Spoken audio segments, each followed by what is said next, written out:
11 o'clock. Shall we start?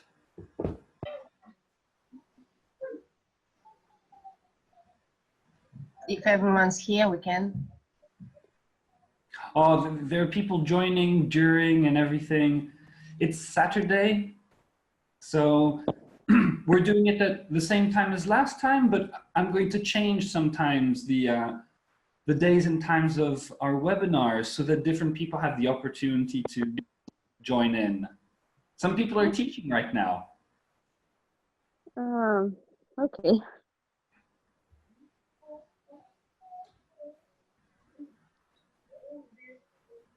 This week, I got a few questions asking to take a look at activities. So we talked about last week, there was the idea of comparatives. I got questions about more vocabulary and about more P3 activities. So we're going to do all those today, all right? Sure. All right. There we go. So here I've opened the website just as you see it, right? When you open, you always have grammar selected like that.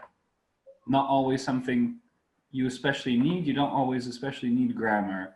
Let me start with, because again, I had questions about the vocabulary for all the Cambridge exams.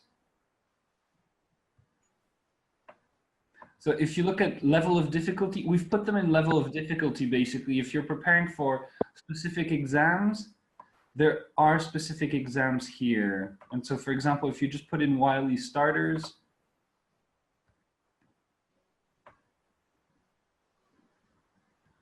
you'll find, put in different categories, you'll find all the vocabulary that the kids need to know to pass the Wiley starters, movers, and flyers series of exams. So for example, here you have all the animals they're supposed to know. You got them in presentation support.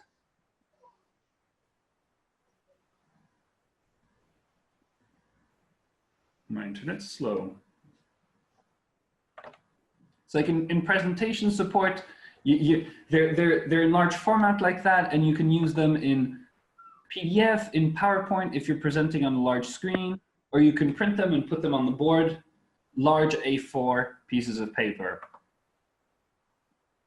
I use these actually in my TPD course on building fluency. I use these flashcards to teach French vocabulary.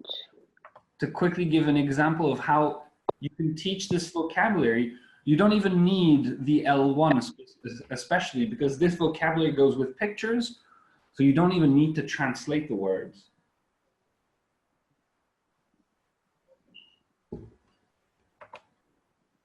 So here you have them in presentation support format. The animals, they go in a, yes? Could you tell about that activity Go Fish? I didn't get how to do it actually. All right, all right. I just opened tic-tac-toe. Tic-tac-toe is clear, right? No, Yes. not actually. Not actually either. All right, I opened tic-tac-toe, so we'll start with tic-tac-toe. Let me tic-tac-toe, and we'll open pictures. I'm sure it's going to be even faster. Oh, there you go. Oh, wow, Google even has a tic-tac-toe. It's like crosses and knots. Knots and crosses, absolutely. Do you see my screen on Google? Yes. Yeah, so I just Googled tic-tac-toe, and apparently they even offer a game. So that's the game of tic-tac-toe. If I'm a crosses here, boom. Oh wow, Google is playing against me. I didn't even know this was possible. Well, I'm gonna play here. I beat Google. Wow. Thank you very much. Thank you very much. So that's tic-tac-toe. Great. So tic-tac-toe is a fun. It's an every country I've been in, I think kids play tic-tac-toe. It's the exact same idea. The kids need to connect 3 in a row, basically. In turns, they play, but we've enlarged the board of tic-tac-toe to have more vocabulary and to make the game a bit more difficult and so that it can last longer. So here, tic-tac-toe, I'm the knot, you're the crosses, for example.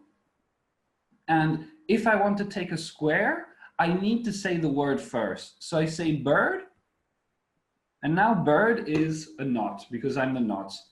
Your turn, you're the crosses. Animals, the first one. Uh-huh, so you have a cross on the animals there. Okay, okay, okay. So then I say dog, and this is mine. So you see I already have 2 in a row. You probably want to say? Giraffe. Exactly, so you block my 2. Then I say duck. Crocodile. And then I say elephant. I'm on a roll. I mean, I beat Google. I beat Masha. No, I said crocodile, so you are not going to have 5 if you have fish. Ah, if you do it with 5, then yes. It depends. The first times I tell my students you can do 3, and so they get in a row, and then yes, once they figured it out easily, because yes, 3 on a board like that, you can do it very fast. So then you move it to 4 in a row, and then 5 in a row if you can. Great. So that's tic-tac-toe. Was it clear, Maria? Yeah. Yes? Mm-hmm. Clear now, tic-tac-toe. So there are a lot of tic-tac-toes. These tic-tac-toe games, a bit like Go Fish, are games for vocabulary for students to, it's memory practice. It's a kind of P3 because the students are simply going through what they remember, and they forget about the vocabulary. They don't see it as a test. They're just happily playing a game. They're trying to win a game, and the only way they can win the game is quickly saying the words. You wanted me to open Go Fish as well, right? Mm-hmm.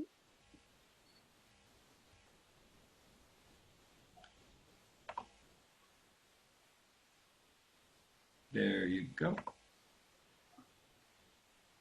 So look, in a game like Go Fish, what do you see on the cards here? Animal. Absolutely. That was an easy test. I meant absolutely. I know you see animals. I mean, you see, for once here on these cards, you have 2 cards for the same word. You have 2 cards for animals. You have 2 cards for birds. You have 2 cards for cats. Have you played these kind of card games called families, where basically you have a large stack of cards and you're supposed to gather, for example, there's one family, the family of the plumbers, and you need to gather the father, the mother, the son, and the daughter. No. No? Shoot. Okay.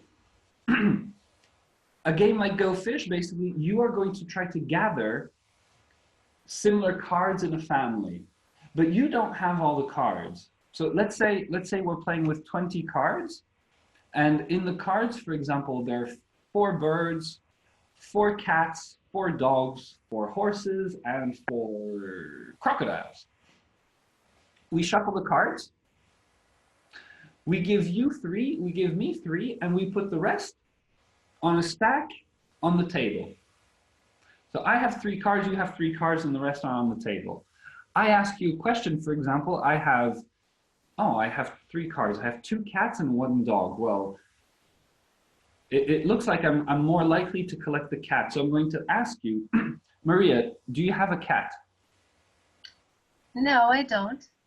In your not in real life, in your cards? Yeah, I understand that. No, I don't. So if you tell me no, I don't, actually the game is you tell me go fish, Antoine. Yeah, go fish, Antoine. So you must take one card from the pile, right? Exactly. Yeah. If you had a cat, you should give me the cat card that you have, and I can ask one more question. Okay. So I can continue asking you for cards until you tell me go fish. Go fish. I take a card, now it's your turn, and you ask me, Antoine, do you have a dog? Oh, Can I ask? Can I ask? Do you have a cat? no. Why not? If you went fish, and I did so too. So I have now a cat, and You you don't couldn't know go that. fish. When you For said example, go fish, I took a card. You didn't take a new card. are we playing only two of us together, or three of us? Ah, the more students there are, Yeah. the more, yes, you're absolutely right. So it's possible, if you have a cat, you can only ask me for a cat card if you have a cat card, basically. Okay. Yeah. You're right. If you play with 3, 4, 5 students, then yes, there are chances that different people go fishing before your time. Could you add these instructions to the website because there are no instructions for that activity? Yes, we just put, I thought Go Fish was a popular, okay. All right. Let's see if Google has a Go Fish activity as well. No, no. All right. So big note. Go Fish instructions. Is it absolutely clear now how to play Go Fish? Yes, kind of. Kind of? Yes. It's okay. I'll work on the instructions and you know what? Maybe I'll even shoot a video. Well, thank you for asking because yes, I assumed Go Fish was a bit like tic-tac-toe, a game that all kids played around the world. I think the easiest then is I'll shoot a video. We'll just do a demonstration of Go Fish. I'll shoot a video and we'll put the link here. Thank you. Okay? Yeah. It's good fun. I know it's good fun to play that with professions, with family members, things like that. The kids have a lot of fun. The animals, of course. We've made Go Fish cards for basically every Wiley starters, movers, flyers, vocabulary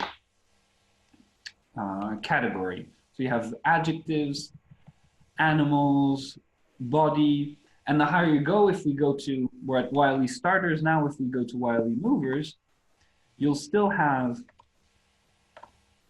animals, I'm sure, but more of them.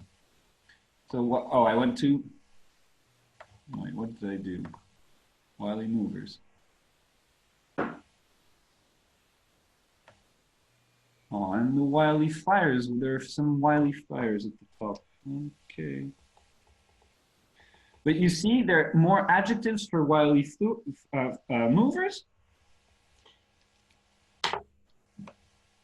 So if you open adjectives here for Wiley movers, you're going to have a lot more of them. These are the adjectives that the movers need to know. And you've got them all summarized here. Boom. Hot, terrible, afraid, bad, careful, cold, difficult, easy. And you've got all the flashcards here. Word and picture. Do you remember what I do with these, the Wiley flashcards? We've talked about automating vocabulary before. Remember the idea of first, whatever teaching technique you use to introduce the information, you've got the vocabulary on the board, and then using these flashcards to, first step, it's like a P1, you ask the students you give them pictures, you give them the words, and you tell them, match. So P1, match. P2, well, sorry. P1 the math, P1 difference memory. Yeah, like memory, grab, flip. Exactly. You remember those? Yeah, of course. Okay. Match, then memory. The students turn the cards upside down. They turn them around so that they don't see them, and they take 2 in turns. If they match, they keep them. If not, they put them back. Then you can play tic-tac-toe, go fish.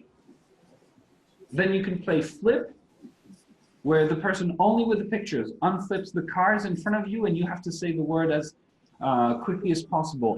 Difficult, easy, famous, quick, fat, hungry, like that. And then last one, grab game, where you do the same thing with the pictures.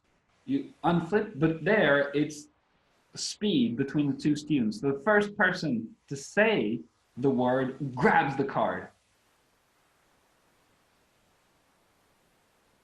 We're on the same page with those? Yes. Yes? Okay. So I wanted to start with the Wiley vocabulary cards because it's a good transition, actually. So at all these levels, you have adjectives. Wiley starters, movers, flyers, they all have these adjectives. Hot, terrible, afraid, bad, careful. And now we're going to take a look at comparatives. So if I reset, I just clicked on the reset button here. Let's take grammar away. You see there's the category adjectives here. If you just look in target language as well, if you select adjectives, you'll see the Wiley flyers, movers, starters, adjectives, flashcards, tic-tac-toe, presentation support. But we want to go to comparatives, right? That's what we were talking about last week.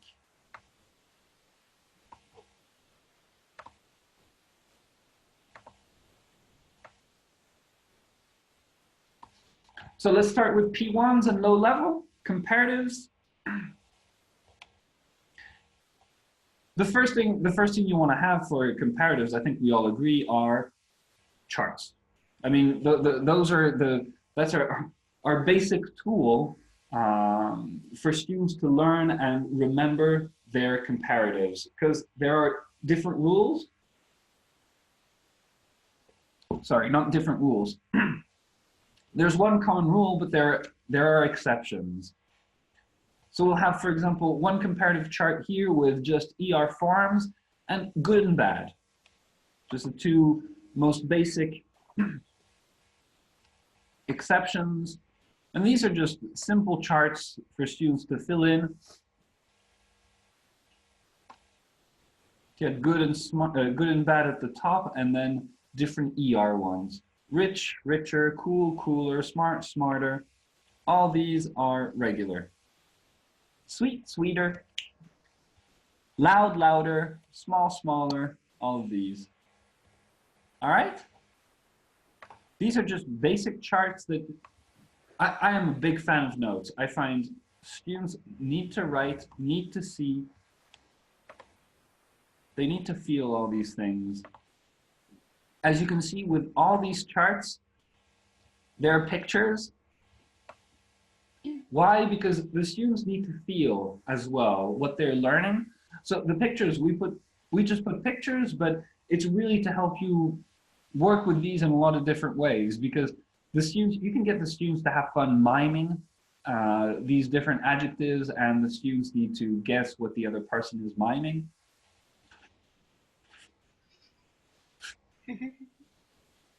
What am I? Angry?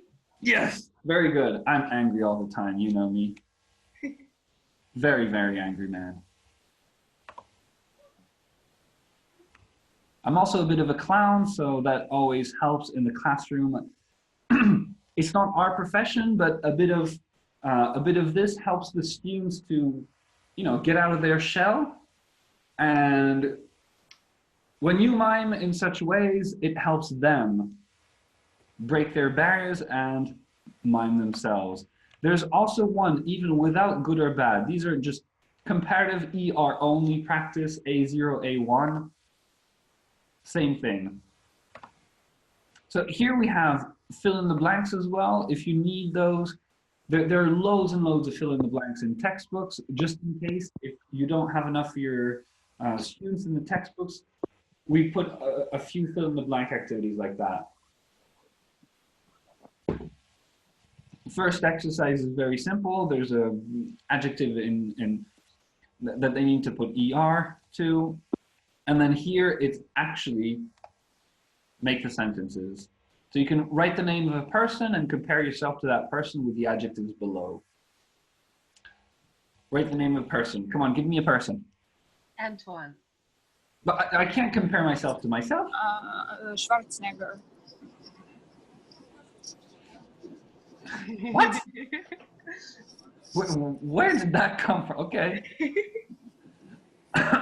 Oh, well, yeah, Schwarzenegger is older than me. I'm younger than him. Strong. Now, you know, I think we all agree that I'm stronger than Schwarzenegger. Oh, sure. Sure, right? In some activities, yeah. Exactly. I don't know, well, obviously, apparently, if I think I'm stronger than Schwarzenegger, I'm obviously quite arrogant and I'm louder than Schwarzenegger in that case. Now, I'll try to show a little bit of modesty, and I'll say that yes, I am stronger than Schwarzenegger, but he's taller than I am. He's taller than I am. I'm a bit shorter than he is. I'm definitely faster than he is, because 8 slow. I'm just trying to guess whether it's comparative practice or it's already brag. It's already, you see, we're already getting to brag. So it's a lot of fun. I like this activity because yes, the students have the opportunity. It's a bit different to what they're used to in textbooks.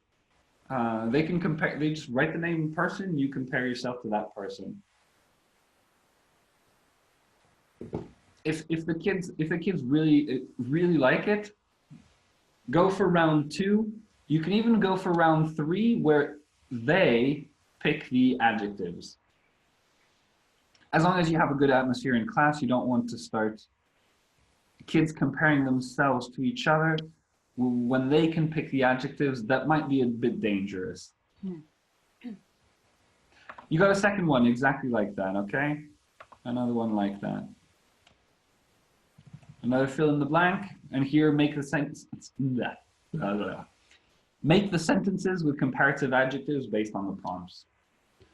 So here you have your P1s for your comparatives. You have your charts. You have basic practice. There's another comparative chart here. Let's move on to, just to finish on the P1, sorry. Because there are a lot, we didn't go through all the exceptions. As I said, there's another comparative chart here for A2. There's a double consonant plus ER as well, and a more plus adjectives forms. So you have charts really with all of these. You pick and choose. You print what you need and you pick and choose. Here for the double consonant, we left you the opportunity to expand depending on what textbook you use. There are different ones, but the idea is the same. Big, bigger, double. Sad, sadder, double. Thin, thinner, double. Fat, fatter. Hot, hotter, double. And the more plus with the long adjectives. As to the chart where there is some blanks, it's useful not only for us, but we can make students fill them, finish them. Exactly. A bit of self-discovery. So P1s are great. As I said, you've got them in textbooks as well. We're giving you more so that it's more flexible for you. But I really want to talk about the P2s as well, because it's very important. P1s are great. It's good for memory. It's good for checking understanding, checking that we're on the same page. especially with all those expressions about double consonants, plus IER, things like that. Now for P2s, so we got flashcards for automation, and here you see just plenty and plenty and plenty and plenty. So you got plenty of flashcards like this with a picture and an adjective: angry, bad, big, cold, easy, difficult. What can you do with these? How can you help students automate these words? Playing cards in different ways. You've used these, right? Yeah, no, you've already used these. Yes. Not about comparatives, but yes. Oh, you use them for what? Well, no, I mean different kind of, not these ones, but just another ones like with animals or I don't remember now. Sorry. So you're talking about the Wiley starters, movers, flyers flashcards? Mm-hmm. You're absolutely right. The idea is playing things like match, memory, tic-tac-toe, go fish, flip, grab. Here, I think it's almost the same. You can just mix different You can use them activities. for kind of comparative race. Exactly. Comparative races. It's as you said, Yen, it's very similar to all the automate games for vocabulary because it is vocabulary. It just also depends on your aim. So if you need only to automate to make them remember, or for example, race for practicing short and long. But if it's the level is a little bit higher, you can practice the sentences or opposites. Perfect. You're absolutely right. There are a lot. You're absolutely right. There's basic automation for these adjectives as comparatives. So like you unflip the card and you immediately need to say the adjective comparative form. So that would be the first step. If I'm new to comparatives, you were teaching me, you would unflip these cards and I would have to go, okay, angry, angrier, okay, bad, worse, big, bigger, cold, colder, easy, easier, difficult, more difficult. Okay. Sorry? Was someone? I didn't catch that. So you can use this basic first step, as Jana put it, and then you can make it more and more difficult. So it can be that the student needs to make a sentence.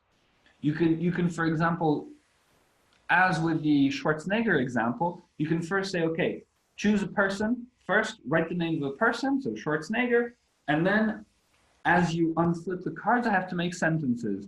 So angry. So, well, I'm definitely angrier than Schwarzenegger. I mean, come on. The guy's a sweetie pie, right? Mm-hmm. Bad. Well, he's definitely worse than me at English. Big, he's bigger than me. Okay. Cold, well, I'm colder than him. I live in St. Petersburg, Russia. Easy. That sounds just wrong. So making sentences, it can be comparing people, comparing places, different things like that. As Jana put it, you're absolutely right. Opposites. You can do opposites. You can do, I forgot all the ideas you put forward, Jana. I'm sorry, I can talk just now. I'm on suburban train and it's advertising here. I'll be able to talk in a minute. Okay. I thought someone was speaking, but it was just not, okay. Yeah, it's just the girl advertising some stuff came and I'm waiting for, oh, she left. Yeah, what was your question? About opposites. Absolutely, we do opposites, things like that. There are a lot of different ways you can use these flashcards to automate comparatives. I would stress on, again, remember from the TPD courses, the principles of P2 activities are very simple. For them to be automate activities, for the activities to be helping students build reflexes and their skill from system 2, all the logic, to system 1, all the reflexes, the student has to be in a state of confidence.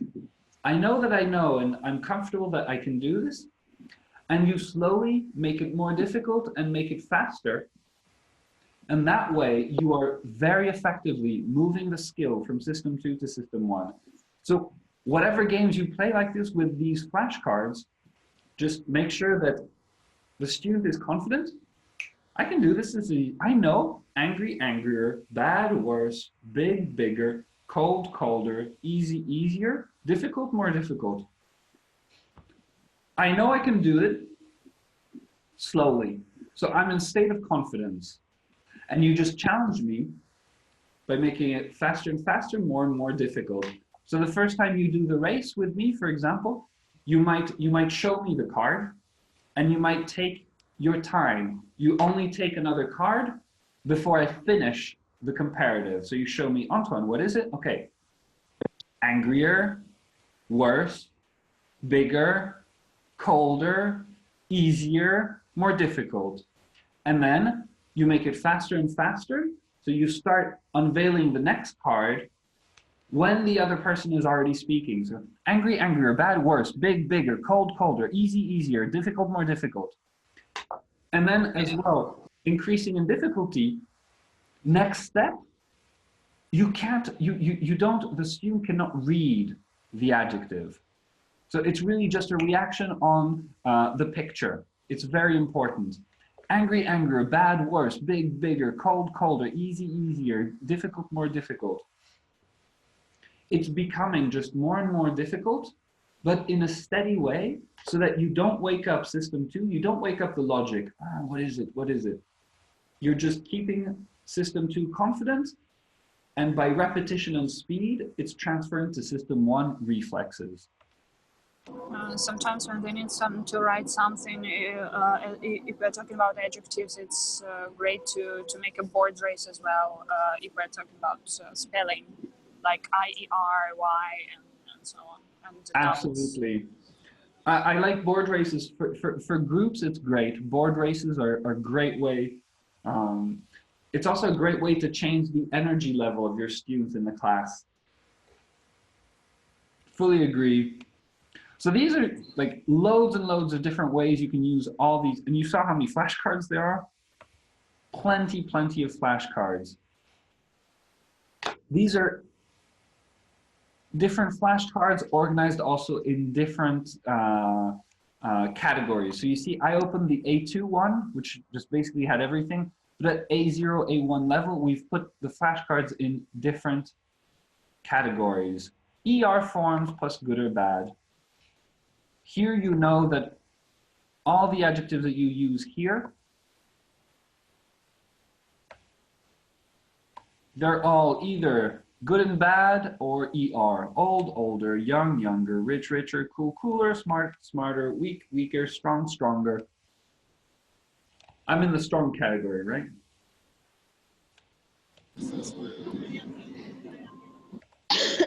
So you don't say that you're in the young category, right? I don't say that I'm in the what category? Young. Okay, webinar over.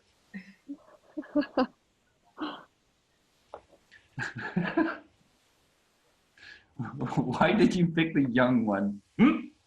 Wait, let me open. Which other ones were there? Well, I didn't say anything about old. I Cool, said rich, smart, you ignored. You picked the young one. Okay, gotcha. This is because the 26th is next week, sorry. Sorry? Because next week is 26th. And what's up on the 26th? Okay, later.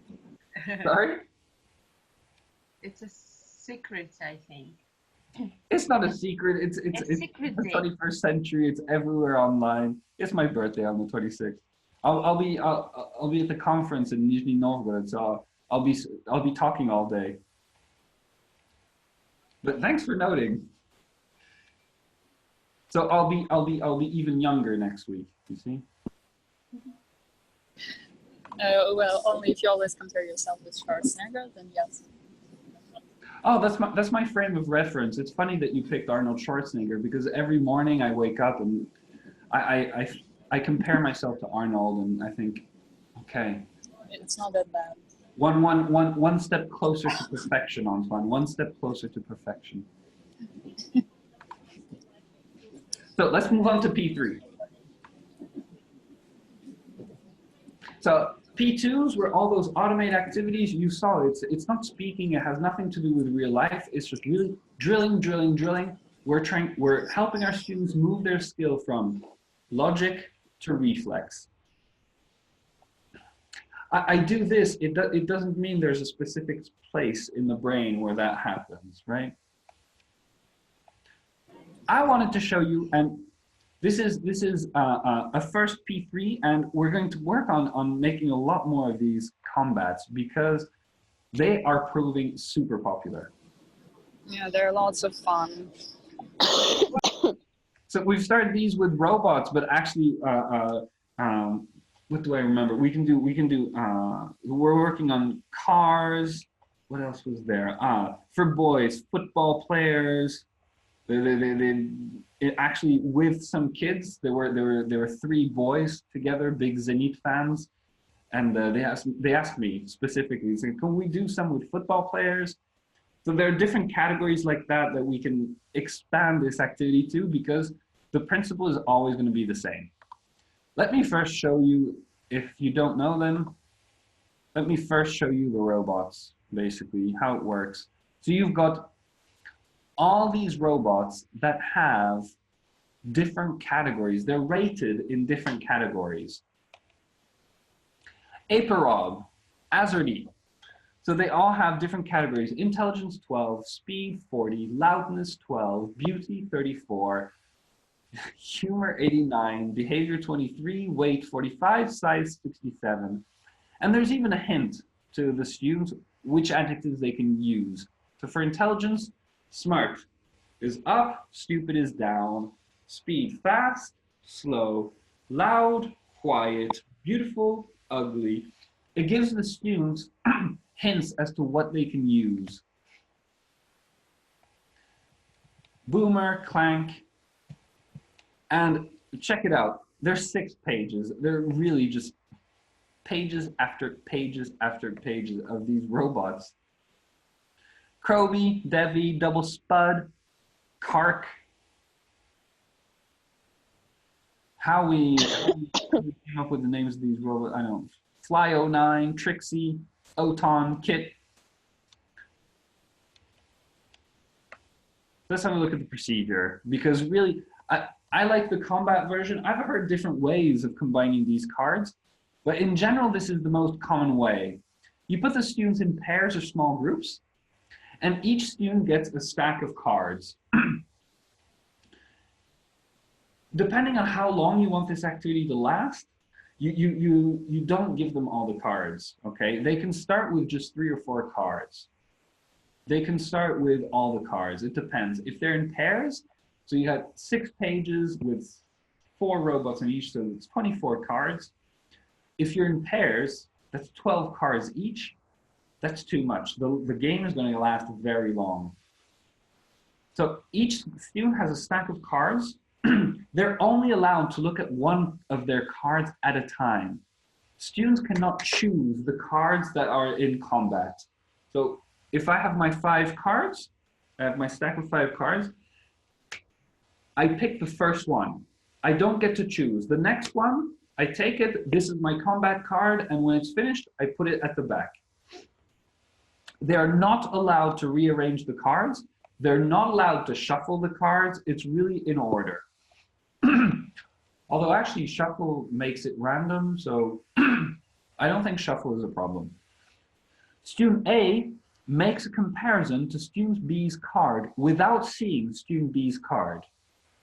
So, for example, I think my robot is more beautiful than your robot, or I think mine is heavier than yours. I really like this variant, okay, because it's very unnatural in speaking for you to repeat the same word over and over and over again. It will be way more natural for your students to start saying things. I think mine is this than yours. Sorry? I thought I heard something. No? I think there's something in the train again. Oh, the train again. Okay. So I really like, get your students to start using things like mine and yours. That's very, very good. And the student B responds with the opposite sentence. It's very important. The opposite sentence is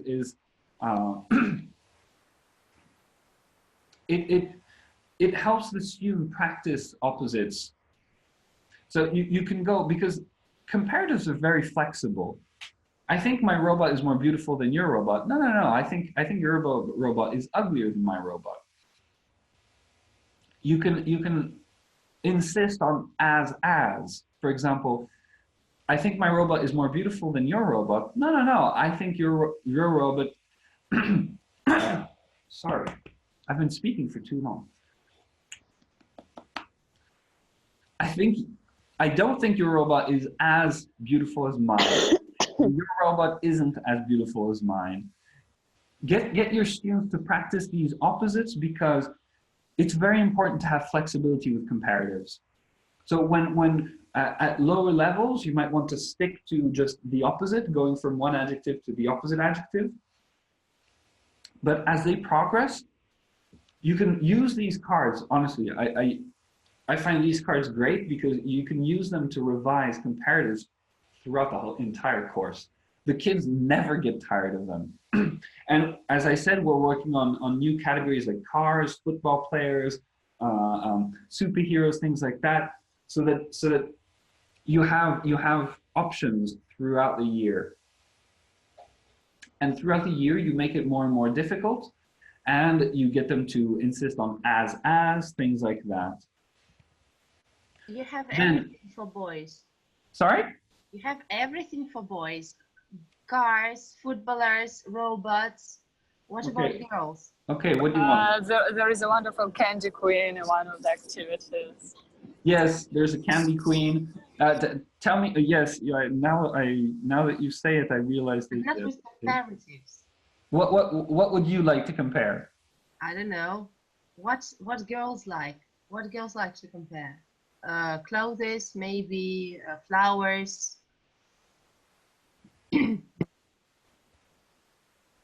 What else? All right, I think it also depends on the age, because of course flowers are for very small ones, and those for, I know, for example, 10. As for my girls, they love all these robots and all these things. They love what? They're okay with robots. They're okay with robots. Yeah, robots are not cars. They just first they paint their robots in pink, and then they play, and it's fine. And you know what? Toy Story just came out, so maybe toys. I think there's a new Toy Story 4 or 5. Okay, thanks. Thanks for the comment. Actually, you're absolutely right. So, yes, Tom and I do tend to do a lot of things. Yes. I think if we're talking for something that should be for boys and for girls, both for girls and for boys, and for you to not to make it different many times, you can just make pictures of superheroes, the imaginary ones. You remember, like Lizard Boy or something. And yes. They appropriate for both boys and girls, and you don't have to look for kind of movies or cartoons and guess whether kids know or like this cartoon, or maybe they think that you treat them like kids, and so on. Well, anyways, yes, we wouldn't use real ones. We would use our characters, because I really like, and it's important for kids when characters come back throughout the courses. They really like it. So, well, for example, our joke today was Arnold Schwarzenegger, for example, and if Arnold Schwarzenegger comes back, it's kind of like it's our private joke already. And yeah. We have one. I don't remember whether it's audio or not. It's connected with kind of superheroes, with your imaginary superheroes. I'll write you in an email. All right. So let's finish with the robot combat procedure, because so basically student A, student B. So I gave you my sentence. I said, I think my robot is more beautiful than your robot. You said, no, Antoine, I don't think your robot is as beautiful as mine. And then we reveal our cards. So let's, okay, these are the last one. Okay, look, we have a robot called Googly and a robot, for example, called Willy. Okay. So my robot Willy is Beauty 47 and your robot Googly is Beauty 65. You win. When you win, you win my robot. You get both robots, so you get Googly and Willy, and you get to keep them. And then it's your turn. So we do it in turns like that. You see, 6, the student whose statement was correct gets to take his or her partner's card. That student puts both cards at the back of the pack. Okay, it's very important, as we said, students should not be arranging, because this game is not about logic. It's not about the student trying to find a strategy on how to win and how to beat the other robots. First of all. Second of all, we don't want the students always using the same adjectives. The game continues until one student has all of the other students' cards, or the teacher stops the game and the students count the cards. Why so? Because believe me, if you're doing it in pairs and you hand out all the cards, when you have 12 cards each, playing that game in that style, before someone gets all the cards, it's basically luck, and it can last 30 minutes. So you don't want 30 minutes of that. Any questions or comments on the robot combat?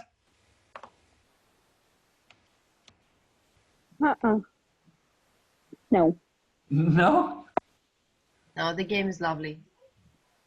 Yes, but we'll figure out a flower combat for you, don't worry.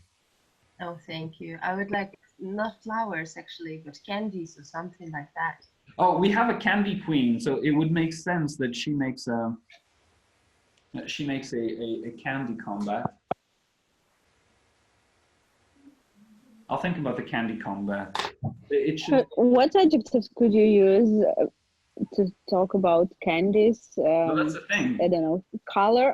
You can't compare colors, beauty, size, taste. What else? That's actually fun. You can't compare colors, but have you ever compared shades of colors? Like I don't know. This is.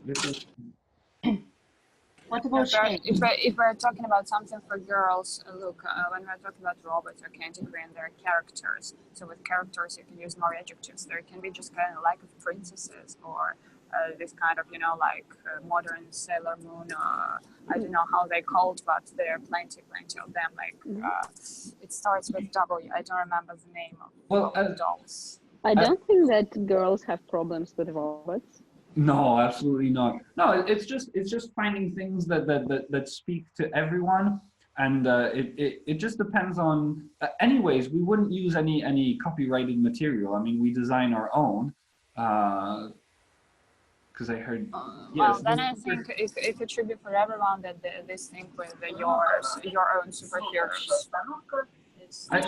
The better choice. I want it to be good for everyone, and I also want it to be useful for the students to practice.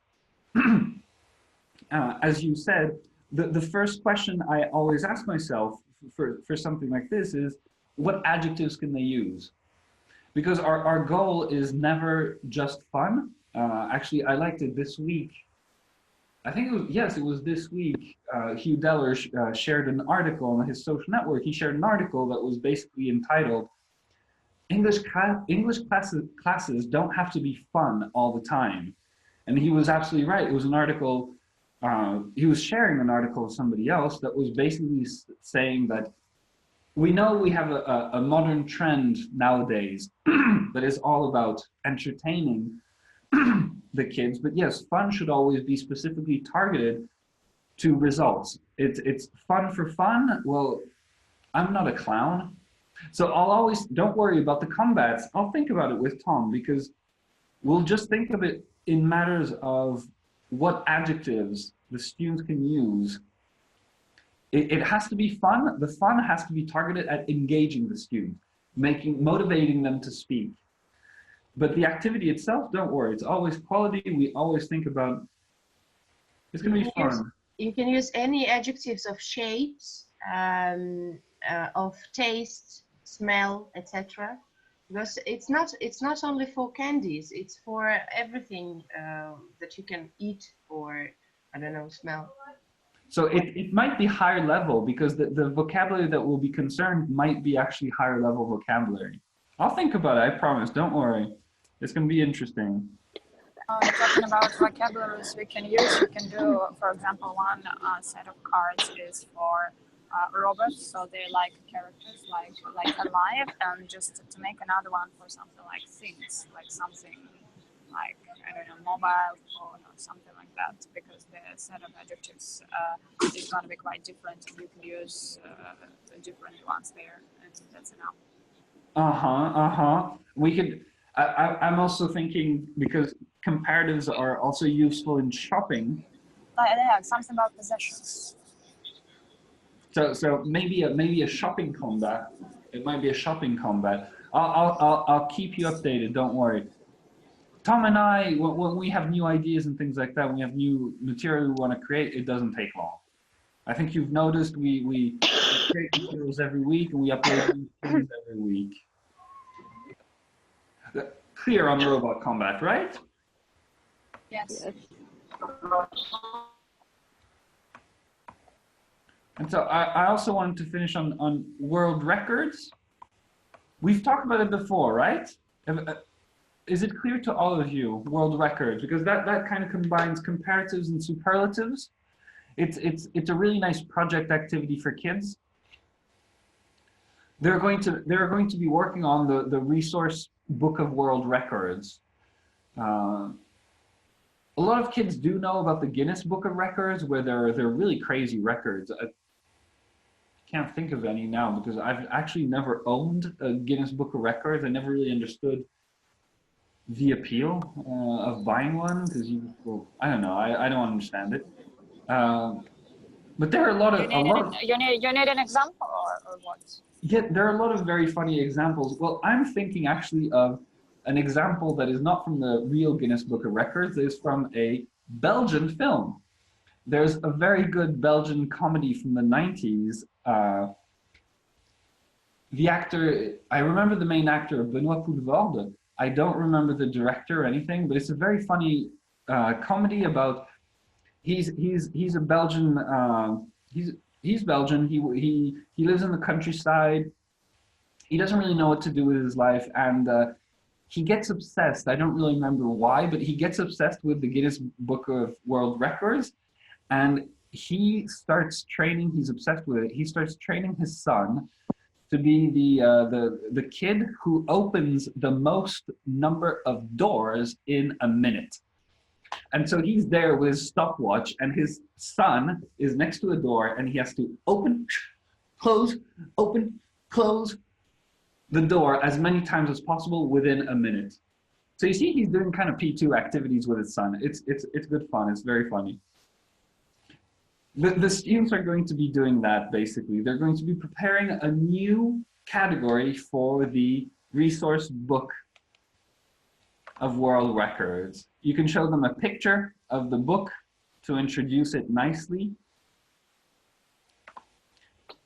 You can give them an example page. So this is the greatest sandwich on earth, okay? Sorry? No, sorry, I hit my head to the wall. Well, don't do that. I hope you're okay. I'm fine, thank you. Wall bad, okay? Pillow good. Wall bad. So this is the example, the greatest sandwich on earth. Lena Chen, a chef from China, and her team made the greatest sandwich on the planet. Why is it the greatest? Because it's the largest, 3 meters long, it's the heaviest, 587 kilos, and the most delicious. confirmed by 7,834 people. Lena says she's planning to make the greatest soup on earth next year. Really looking forward to it. You have a few pictures of Lena Chen on her greatest sandwich and with her certificate. The students are going to do exactly that. They're going to make their own, they're going to design their own poster for their world record. And here you have record cards. So what I like about these as well is it gives you a lot of flexibility, because the records are just cards. So the students can really, they can do whatever they like. I mean, the astronaut, what world record could the astronaut set? The furthest away from Earth, the longest time in space, the first man on Mars. There's so many different world records that you could link to this. There's a glue, there's a jam. Oh. Let's face it. I think you all agree with me.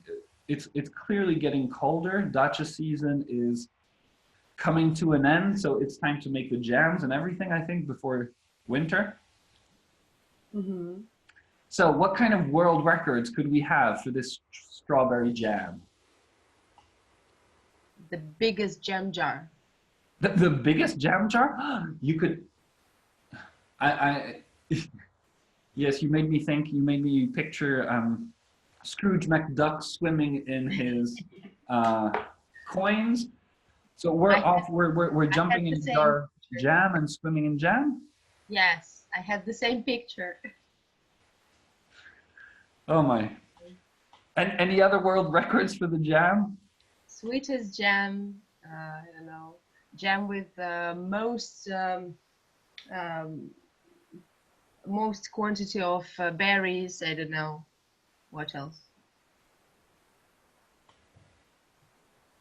The brightest jam. The brightest jam, the most glowing jam.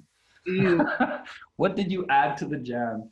It's all the kids. I think we all know, we're teachers, we all know. I mean, kids have amazing imagination. You give them a picture like that, they're always inspired. So those are your records, pictures. Procedures here, very simple. You show them the record book picture to introduce. You can elicit what kind of records they think are in it. Again, their imagination will surprise you. And when you elicit those examples of records, you're basically already feeding them ideas for when they get the pictures. Then you tell them the new edition is coming out. Again, you can elicit more records that should be in it. Here, the students might already start getting more personal, might be thinking more about what kind of records in their classroom there could be. Then you show them a record card. You can ask them what sort of records could be related. And you give each student or group a record card, and they design a record page for a world record that is based on the record card. All you need for that are blank sheets of paper. I mean, they can do all the drawing and everything. Because again, it's very important with kids to have different energy levels, energy moments in class. Recently, I had a parent who, very business-like, very serious, like, who asked me, like, are they seriously coloring in class? And yeah, I explained to the father that actually, yes, students do sometimes color in class and draw in class, and you know what? It's not a bad thing at all. I mean, of course, if the students are going to waste 30 minutes out of a 45-minute lesson coloring and drawing and not speaking, I understand where he's coming from. But once in a while, in a project like that, they're going to get very excited. They're going to speak anyways because they're going to share ideas. They're going to write because they need to describe the records and everything. It's very good for the kids to have 2-3 minutes where they can also draw and picture. I think we all agree, right? Yes, sure.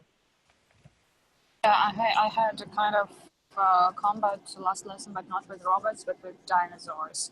And they, Lena, can we make our dinosaur different colors? And yeah, so I gave them just a couple of minutes for that.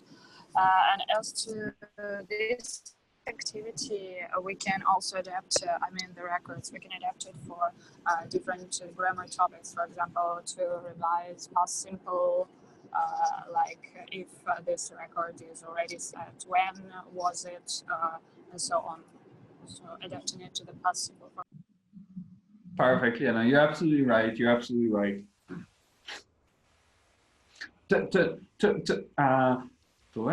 What was I saying? Yes, to wrap things up about this, about the picturing and everything, I also wanted to insist on the fact that it's a great thing for them to keep.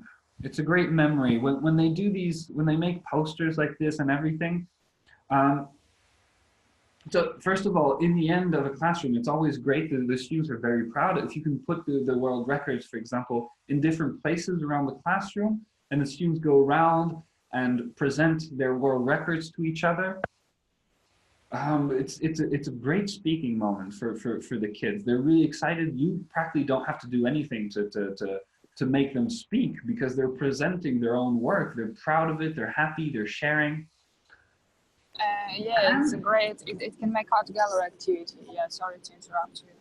So it makes a great what activity? Art gallery, it's called art gallery. I'm sure you know. Exactly, we have one called art gallery. You're absolutely right. I mean, not yours, but kind of, it's books when you give them kind of gist task, and they go around, but not like running, but just they just go read, and then you ask some questions. Exactly. I thought you meant this activity, but you're right. Yeah. No, it's about another one. It's so you're saying basically art gallery is almost actually a style of activity, because yes, it's any kind of activity like that where it's kind of a project activity, and at the end the kids have a poster. Then yeah, you can put them around the classroom. It's kind of art gallery style. They walk around, present, and listen. And I find it's also great for the kids and the parents. We started. Now kids don't have a choice at the first. At first, we didn't want to force them, so we were hesitating about obliging parents to get folders for their kids. Now we just provide at the start of the year. First lesson, we provide the students all with binders and files, because throughout the year, we make them keep these posters. So if they're really huge posters, they can actually decorate the school or your classrooms, and parents are going to love you for that. Or they can also keep them in binders, things like that. And these are things that kids and parents cherish.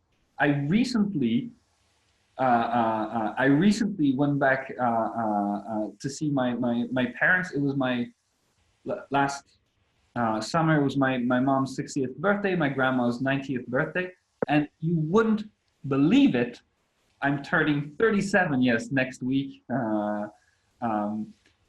Well, I still got to see some binders of old artwork that I had done in my childhood at school. Projects like that, things like that. And I was amazed that my mom had kept them for so long, but she treasures them. She treasures them, she keeps them, and I'm sure if you can give parents of your kids that experience as well, they'll only love you more for it. And it's important to have that strength in the relationship between the teacher and the parents, because the parents, if the parents are not our allies, they can actually be difficult, really difficult, and hinder the education process. Our goal is to provide results to their kids. It really helps when the parents are allies. Yeah, of course. And talking about speaking about folders, this year I'm working with Kids Box 5, and they have a kind of electronic magazine. It's in the students' book, and I made own magazines for each of my students. So I made a cover, left them some places to make the cover individual, and all the things we do, all the things we draw or write, I put them in this, so every of them, every kid makes his or her own magazine this year. It's brilliant. I agree. It's a great thing for the kids to keep.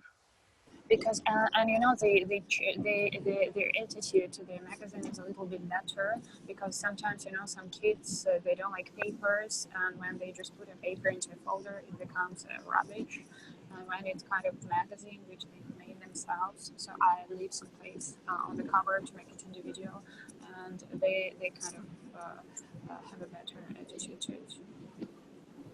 I agree. It becomes theirs basically. They're emotionally attaching themselves to the object, and so to your English lessons.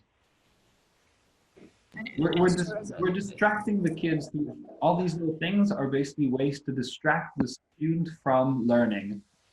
They shouldn't think that they're learning. If you don't think, when your brain thinks that it's learning, it just associates it to effort, and it's absolutely natural for humans to not like effort.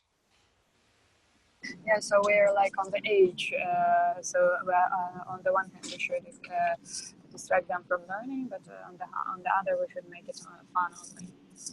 Exactly, I agree. If fun is helping that in the classroom, then yes, it's great. Fun should not be just fun for fun. All right, that's basically what I wanted to show you today. Adjective, starting with vocabulary for all the Wiley starters, movers, flyers. Then we move to specifically adjectives. And then adjectives, comparatives, superlatives. We saw P1s, P2s. There's a P3, and we're expanding to more P3s. And same thing for the project of world records. As I said, Tom and I love creating new materials. So you're going to see new projects coming up. Yay! Yeah. Do you have any questions, comments? No questions. Thank you very much. I have some questions about the way database working, but I think it's better to write it. All right. Okay. Thank you. Thank you very much. Any trouble with?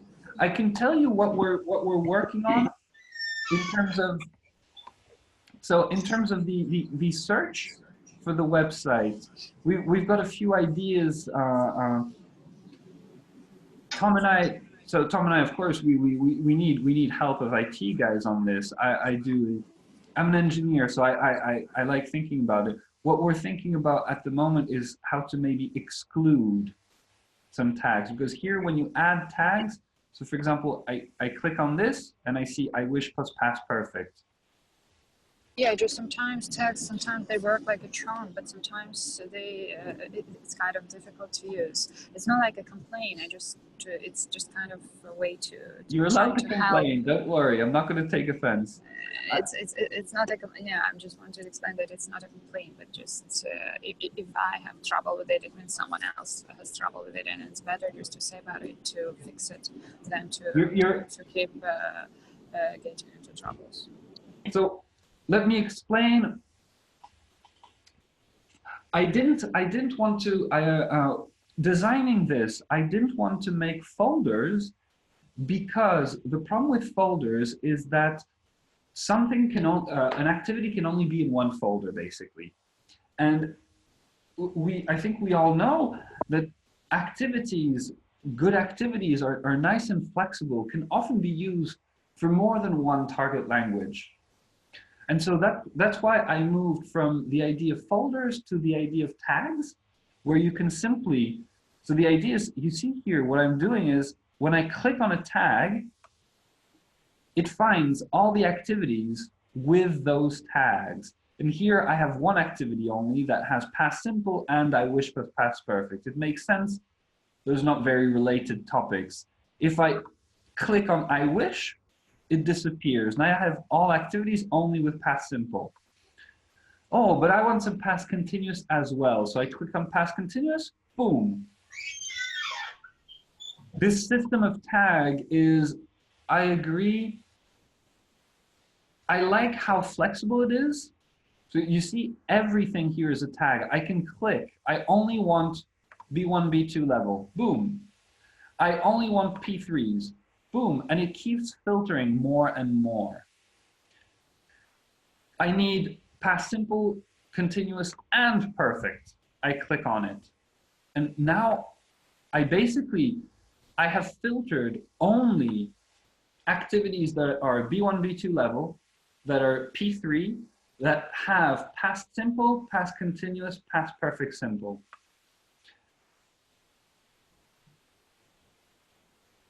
I agree. Well, Liana, what was your question? Does this help answer your question or not? No. No. I'll write. I just don't want to waste your time and time of others. I'll just You're write not. back. You're absolutely not wasting my time. I mean, you were speaking about looking for something in particular, but I had problems when, for example, I was looking for 2B and they were just hundreds of pages, and I need like kind of basic practice, and I couldn't find it among kind of all these end of course reviews where it's to be there as well, but there is none. I just couldn't find it among others. So it's not like a button only to be only, for example. That was my problem. Agreed. So you can type B here, for example, but that will find you way too many activities, because it'll find you all the activities where to be is even in the instructions. Yeah. That was my question. That was my problem. Definitely go to target language. If you're looking, this search, yes, will find anything. It will find literally anything in the instructions, in the title, in the tags. If you're looking for specific target language, you can also type, you see, in target language. So you see B, I even see alphabet because there's BE in alphabet. If I just put a space, I already have better filter. I can use to be, okay, I can filter, I can look for to be. What just happened there? Let's find all B in present. King of the Mountains, Speed and Scramble. So here there are a lot of activities.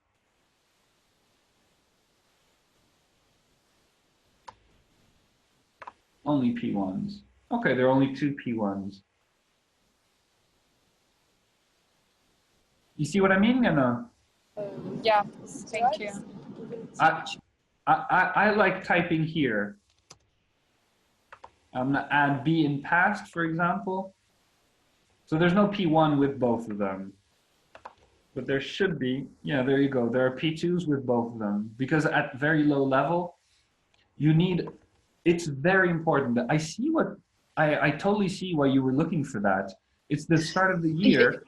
And you just deleted check and understand it because it's how the database works. For me, I know how it works, but it just takes some time to understand that. For example, to find B in present and B in past, I should delete check and understand the thing. Definitely, I fully understand. Sometimes I can just can't make a proper zaпрос, proper search, yeah, and it shows me like dozens of pages. For example, when I'm looking for P3, like dozens of pages with brag, and I should scroll to find, I don't know, parents, this thing with parents talking. You're absolutely right. You're absolutely right. What we want, you're absolutely right, because really, Tom and I are united in 2 priorities: making teaching, making it more effective for the students, but also making it more efficient for us teachers. Our whole goal with this website is for your lesson planning to be way more efficient, because really, we cannot spend hours and hours on that. It's going to drive you crazy at one point. It needs to be more efficient.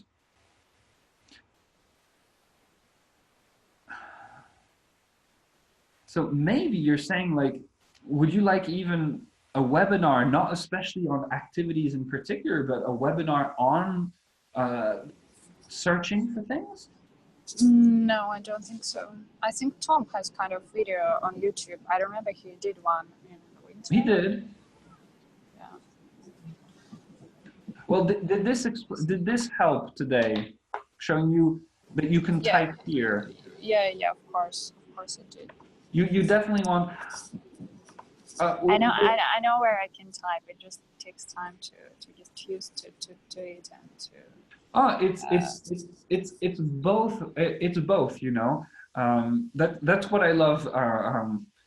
As an engineer, that's also what I love about this project. It helps me dive as well back into that. You know, a tool, a technological tool, is always perfected. And we create materials every week with Tom, but we also think about how to perfect the tool, because we'd like for you to have registers so you can keep track, for example, of activities you use with different students. And we also want to make the search really intuitive, basically. The search should be kind of obvious. So you'll get used to it, you're right, but we should also perfect it so that you get used to it. That's why I'm asking this question. So maybe because I have this question because I didn't make enough efforts, but just for you to know that if I have a problem like that, maybe someone also does. If not, wonderful, then sorry. No, don't apologize. The more feedback I get, the better it is for me. I really recommend, at first we put this search bar here for typing text and things like that, but I have noticed myself as well, when I'm preparing for lessons now, I practically don't use this anymore because it's too broad. It looks, this search bar, if you type here, it looks for everything. If I search like this, oh, I should reset be in past, be in present, but if I search to be here, I literally, like, you have absolutely everything. It's going to give you pages and pages of materials. From now on. By the way, do you have anything for possessives? Sorry? For possessives, do you have anything for possessives? For possessives? Good question. I haven't done that in a while. Not in this. Okay.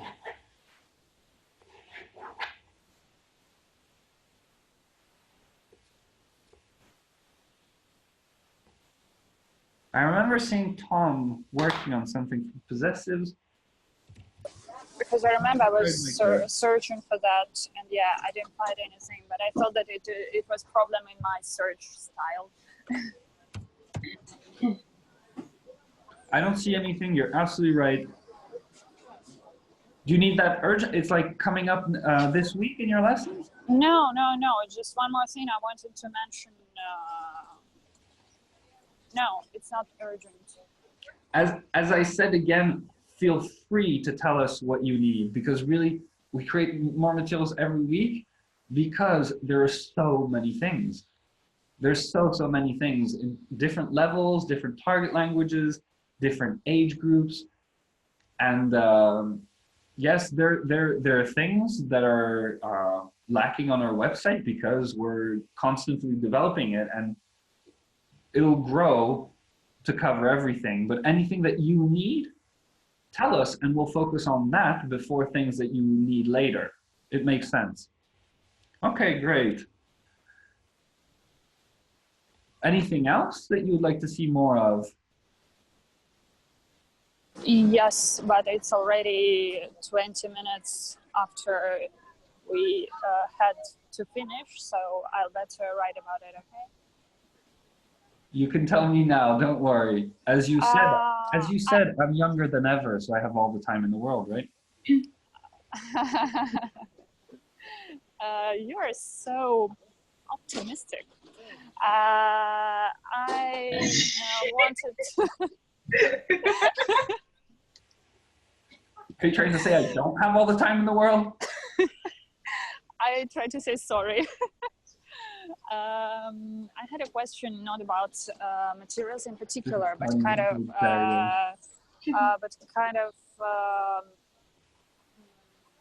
system. I already wrote about it for the Tom's webinar when I was writing the questions. I think it was a question. Tom was So, very like, thankful for all those questions. Mm-hmm. So, like, for example, I need to do something. I need to do kind of activity, but I need to adapt it to the topic connected with books. So if they're kind of algorithm, not the activity in particular, but like a teacher support, like how to adapt it, how to make this P1, how to make P2 for this grammar or vocabulary topic or word order or whatever. Yes, I remember that in your email. Thanks a lot. Okay.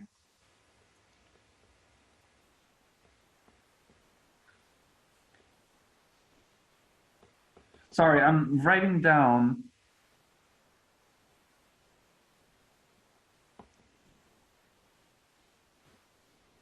Ideas from everything you've said. Okay.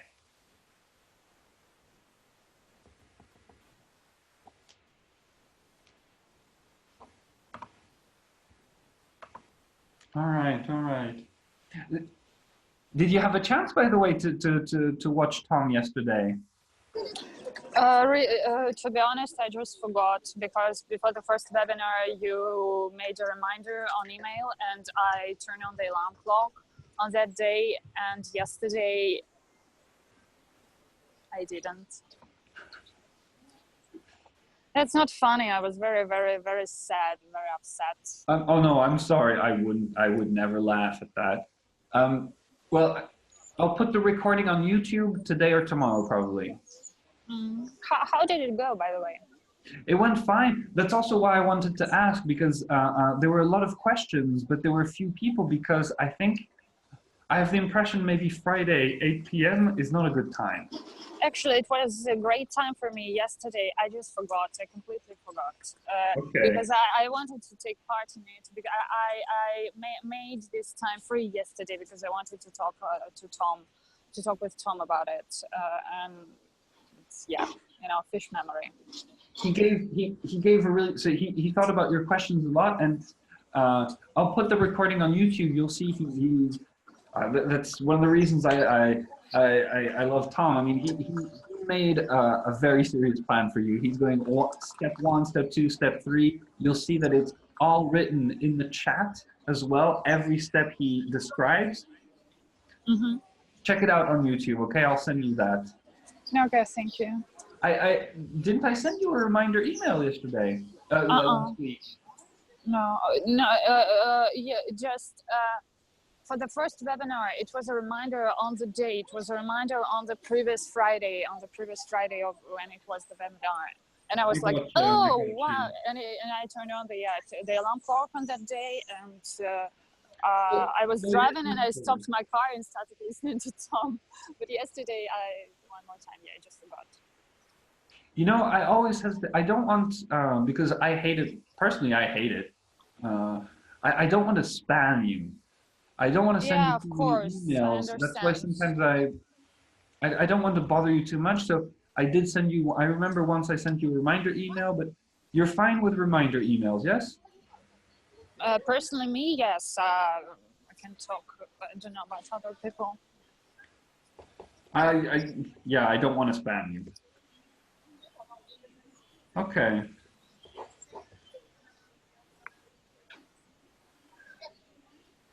All right, anything else for today? Any other questions, comments? Anything in particular you'd like us to talk about next week? In email, okay? All right. All right. Then have a good Saturday. Have a good weekend. Yeah, you too. Thank you so much for this webinar. You're welcome. Talk to you soon.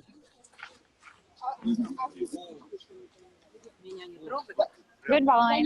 Bye-bye.